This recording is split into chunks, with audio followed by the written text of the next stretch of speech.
Fertiliser सेक्टरमधील shares खरेदी करायचे का आणि करायचे तर कधी करायचे, असा मला प्रश्न विचारलेला होता. मग मी त्याचं उत्तर जरा शोधलं, कारण मी पण थोडा अभ्यास केला. आणि मग मला जनरली असं लक्षात आलं की भारतामध्ये बरीचशी जमीन ही कोरडवाहू आहे.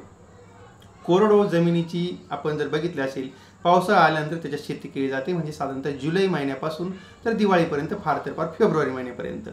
आणि मग जी खतांची जी मागणी असते ना, ती मागणी जुलै महिन्यापासून जानेवारी महिन्यापर्यंत त्याचं कन्झम्पशन खतांचं वाढतं.